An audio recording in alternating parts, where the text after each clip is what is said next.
Hello and welcome to your favourite YouTube channel chemistry.com में मैं आपका इंजीनियर ए.के. आनंद। तो दोस्तों, आज के इस वीडियो लेक्चर में मैं आप लोगों के लिए एक बहुत ही इंपॉर्टेंट टॉपिक लेके आया हूं, जो कि है fundamental particles of atom. Atom के बारे में तो आप हर कोई जानते हैं कि एटम क्या होता है। अच्छा, उसके फंडामेंटल पार्टिकल्स क्या होते हैं? Electron, proton and neutron. जैसे कि मैं यहां पे लिख रहा हूं, देखिएगा आप लोग, मैं यहां पे लिख रहा हूं fundamental particle, fundamental particles of atom, particles of an atom. तो fundamental particles of an atom क्या क्या होता है? तो आप सब किसी को पता है कि इलेक्ट्रॉन होता है, proton positive charge and neutron neutral होता है। क्लियर है? कोई दिक्कत? किसी को कोई दिक्कत नहीं है। अब यहां पे आपको पता है कि अगर मैं किसी एटम के स्ट्रक्चर की बात करूं तो यह क्या है? एक एटम है और यह उसका न्यूक्लियस है। इस एटम में प्रोटॉन प्लस न्यूट्रॉन इसके न्यूक्लियस में होगी। तो इलेक्ट्रॉन कहां पे होता है? तो इसके आउटर ऑर्बिट में क्या करता है इलेक्ट्रॉन? यहां पे आउटर ऑर्बिट में होगी। यही क्या होता है जनरल हमारा किसी भी एटम का स्ट्रक्चर होता है। क्लियर है? तो इसी से रिलेटेड कुछ टॉपिक्स है जिसके बारे में हम डिस्कस करने वाले हैं एक एक करके। ध्यान दीजिएगा, बहुत ही इंपॉर्टेंट टॉपिक है। तो सबसे पहले हम बात करते हैं एटॉमिक नंबर की। किसकी बात करते हैं हम? एटॉमिक नंबर की। एटॉमिक नंबर के बारे में हम बात करेंगे। एटॉमिक नंबर क्या होता है? क्लियर है? एटॉमिक नंबर को हिंदी में हम लोग परमाणु क्रमांक भी कहते हैं। क्या कहते हैं? परमाणु क्रमांक भी कहते हैं। तो एटॉमिक नंबर क्या होता है? ध्यान से देखिएगा। तो एटॉमिक नंबर होता है कोई भी एटम है, कोई भी अगर एटम है, कोई भी एटम है, कोई भी एलिमेंट है, उसके एटम में तो number of proton, number of proton. Clear है? यानी कि एटॉमिक नंबर बराबर क्या होगा? तो एटॉमिक नंबर इक्वल्स टू होता है कि number of protons, number of protons. यानी किसी भी एलिमेंट में जितने नंबर ऑफ प्रोटॉन होंगे वही उसका क्या होगा? एटॉमिक नंबर होगा। जितने नंबर ऑफ प्रोटॉन्स होंगे उतने ही नंबर ऑफ इलेक्ट्रॉन्स भी होते हैं उसमें, उतने ही नंबर ऑफ क्या होते हैं? इलेक्ट्रॉन्स भी होते हैं। क्लियर है? कोई दिक्कत? कोई दिक्कत नहीं है। तो एटॉमिक नंबर को आप क्या कर सकते हो कि एटॉमिक नंबर बराबर क्या होता है? तो एटॉमिक नंबर बराबर number of protons equals to number of electron. यानी जितनी प्रोटॉन की संख्या होगी या जितनी इलेक्ट्रॉन की संख्या होगी वही उस परमाणु का, वही उस तत्व, सॉरी, वही उस परमाणु का क्या कहलाएगा? एटॉमिक नंबर कहलाएगा। क्लियर है दोस्तों? कोई दिक्कत? कोई दिक्कत नहीं है। अब इसको शॉर्ट में देख लो तो हम लोग एटॉमिक नंबर को किस चीज से डिनोट करते हैं? जेड से डिनोट करते हैं। तो जेड बराबर क्या हो जाएगा? P equals to E। Clear है? कोई दिक्कत? जेड बराबर P equals to E। Either P के बराबर होगा या फिर E के बराबर होगा। P for proton, E for electron. Clear है? कोई दिक्कत? कोई दिक्कत नहीं है। सेकेंड टर्म जो हमारा आता है वो बहुत ही इंपॉर्टेंट टर्म है, mass number. Mass number, mass number क्या होता है? क्लियर है? कोई दिक्कत?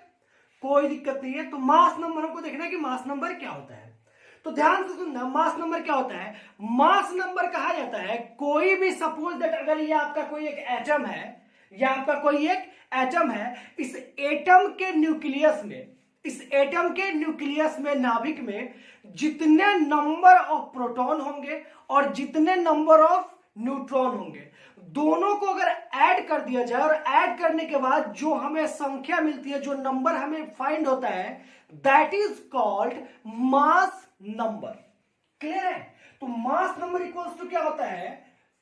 Total number of proton plus total number of neutron. Clear है? मास नंबर बराबर क्या होता है? Total number of proton plus total number of neutron. तो मास नंबर को हम लोग शॉर्ट में कैपिटल ए से डिनोट करते हैं। कैपिटल ए इक्वल्स टू हो जाएगा P प्लस एन। क्लियर है बच्चों? कोई दिक्कत नहीं है। अब एक बात बताओ, कार्बन कितने नंबर पे आता है? इक्वल्स टू नंबर 6 पे होती है। नंबर 6 पे क्यों है? क्योंकि आपको पता है कि इसमें नंबर ऑफ इलेक्ट्रॉन 6 है, नंबर ऑफ प्रोटॉन भी क्या होते हैं? 6 होते हैं, एंड नंबर ऑफ न्यूट्रॉन भी इसमें क्या होते हैं? 6 होते हैं। तो अब अगर कार्बन का एटॉम मास नंबर अगर कहें तो A इक्वल्स टू क्या हो जाएगा? P plus n. It means कि 6 प्लस 6 इक्वल्स टू 12। तो कार्बन का मास नंबर क्या होता है? हमारा 12 होता है, राइट? कोई दिक्कत नहीं है। क्लियर? थर्ड हमारा जो आता है वो है हमारा एटॉमिक मास। क्या है? Atomic mass. बच्चों इस पॉइंट को आप बहुत अच्छे से समझना कि एटॉमिक मास होता क्या है।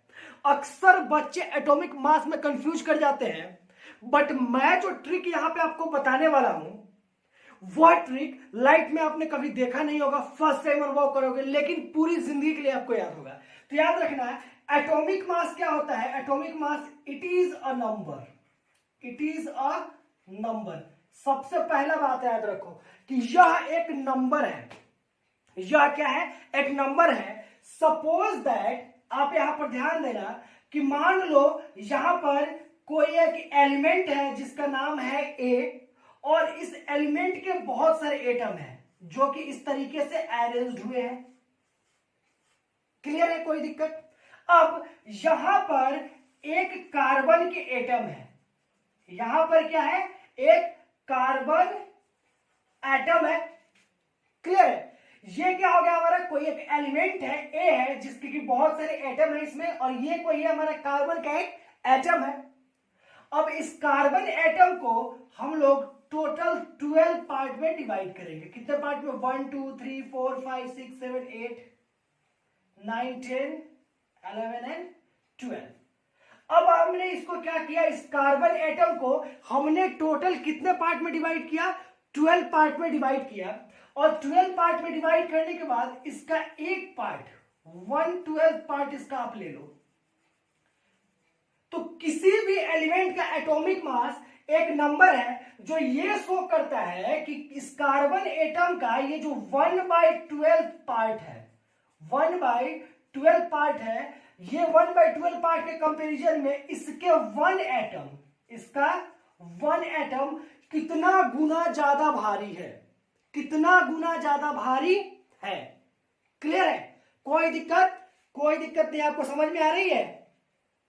समझ में आ रही है कि नहीं आ रही है? इस बात को ध्यान से रखिए, समझ में आ रही है कि नहीं आ रही है?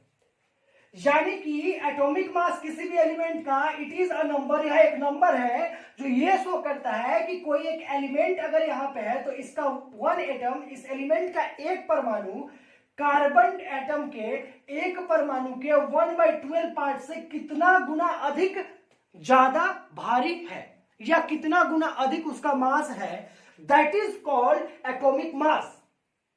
यानी परमाणु द्रव्यमान क्या होता है? तो परमाणु द्रव्यमान एक नंबर है, एक संख्या है जो यह बताती है कि किसी भी एलिमेंट के एक परमाणु का भार कार्बन 12 के एक परमाणु के 12वें भाग से कितना गुना अधिक भारी होता है। वही संख्या उसकी परमाणु द्रव्यमान कहलाती है। और यहां पे मैंने एग्जांपल भी दिखाया कि यह कोई एक एलिमेंट है जिसके एटम है, इसका वन एटम ले लो, और इसका कंपैरिजन किससे करना है? तो यह कार्बन का एटम है, इसको 12 पार्ट में हमने इक्वली डिवाइड किया, और इसके 1/12 पार्ट से हमने क्या किया? इसको किया है compare. That is called atomic mass. यानी कि अगर इसके लिए हमने फॉर्मूला लिखना है तो एटॉमिक मास इक्वल्स टू क्या हो जाएगा? यहां पर ध्यान देना, एटॉमिक मास इक्वल्स टू क्या हो जाएगा? तो mass of one atom, mass of one atom of an element divided by 1/12 into mass of carbon 12 atom। Clear है? यानी कि किसी भी एलिमेंट के 1 एटम का मास और कार्बन 12 के 1/12 मास, यही क्या कहलाएगा हमारा एटॉमिक मास कहलाएगा। यही क्या कहलाएगा हमारा एटॉमिक मास कहलाएगा। यानी कि इसको हम लोग परमाणु द्रव्यमान, हिंदी में क्या कहते हैं हम लोग इसको परमाणु द्रव्यमान कहते हैं। क्लियर है दोस्तों? किसी को कोई दिक्कत? कोई दिक्कत नहीं है। तो ये बहुत इजी है, हर किसी को, मुझे पता है कि बच्चे पढ़ लेते हैं चले जाते हैं, बट उनको कंसेप्ट समझ में नहीं आता कि एटॉमिक मास क्या होता है।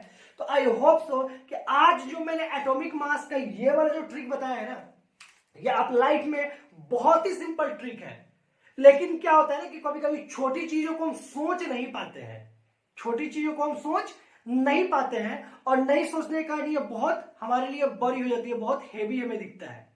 तो आज के बाद आई होप सो कि आपको ये प्रॉब्लम तो नहीं ही आएगी।